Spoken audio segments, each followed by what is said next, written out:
سلامونه ملګرو. په دویم ټیسټ میچ کې ویسٹ انډیز پاکستان ته په 120 رنزونو باندې شکست ورکړو. په 120 رنزونو باندې شکست پاکستان ته په خپل هوم ګراوند باندې دا یو ډېر غټ شکست دی. مکمل سکور کارډ سره شریکوم، خو افسوس د پاکستان په بیټنګ باندې چې د خپل هوم کنډیشن باندې هم د خپل هوم کنډیشن نه فائدہ نشو چتولې. سپین ټریک باندې د بیټنګ نشو کولې، په فاست ټریک باندې د بیټنګ نشو کولې. نو اخر د لکم ټریک داسې تیار کړل چې کومه وکټ د تیار کړل چې په دې پاغه باندې بیټینګ وکي. مکمل سکور کارډ طرف له زوخه غینه مخکې تاسو هم کمنټ وکړئ چې آیا پاکستان به د ورلد ټیسټ چیمپیونشپ فائنل ته کوالیفای شي کنه.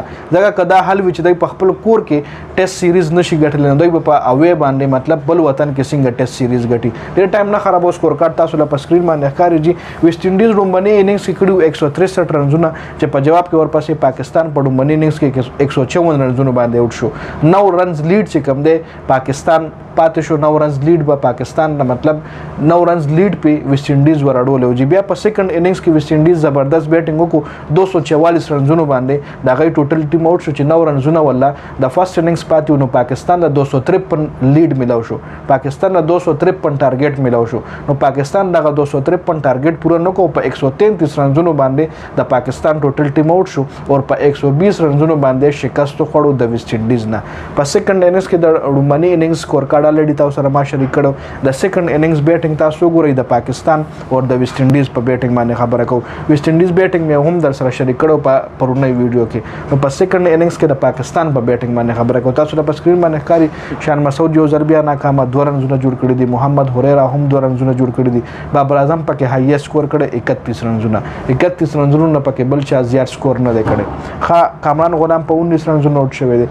سعود شکیل 13 رنزونه جوړ کړی. کاشف علي 1 رنز، محمد رضوان 25، آغا سلمان 15، ساجد خان 7، نعمان علي چې ابرار احمد 0 اور ایکسترا پکې هم 12 رنزونه شوي دي. په دې وجه باندې د پاکستان سکور 133 لرسېدلی دی. ورنه په 120 رنزونو باندې د پاکستان ټوټل ټیم اوټ شوی دی. کته د ویسٹ انډیز د طرفې 10 واړه وکټې سپینرانو ایشتلې دي. ګوداکش موټي 2 وکټس ایشتلې دي. کیون سینکلیر 3 وکټس ایشتلې دي او جومل چې کوم دی 15 وکټې پکې د ایشتلې دي. ټول ټریک چې کوم وکټ چې کوم جوړه وا پیچ کنډیشن ټول سپین کنډیشن. بیا هم پاکستان خپل هوم کنډیشن دي چې ته په خپل هوم کنډیشن باندې په سپین ټریک باندې بیټینګ نشي کولای. نو بیا سپین ټریک تیاروم، بیا دا ټریک تیار کړه چې نه د سپین د پاره خوي نه د فاست بالر د پاره خوي. ځکه فاست ټریک کې هم تاسو سره نشئ کولای. د پاکستان بیټینګ کمپلیټلی فلاپ کیږي. په فاست ټریک کې هم او په سپین ټریک کې هم کمپلیټلی فلاپ شوی دی. نو دا میچ چې کوم بایللو د ویسٹ انډیز نه دا میچ ګټل پکارو پاکستان لا د دبليو ټي سي فائنل تر کوالیفیکیشن. ځکه دبليو ټي سي فائنل کې به تقریبا پاکستان 12 میچز کوي او 12 کې 8-9 میچز به پاکستان ګټي. نو الا به دبليو ټي سي فائنل ته کوالیفای کیږي چې کوم دبليو ټي سي فائنل 2027 کې به وي. نو دې کې پاکستان بیا دغه د 2 میچونو کې یو میچ بایلو چې هغه هم په خپل هوم کنډیشن باندې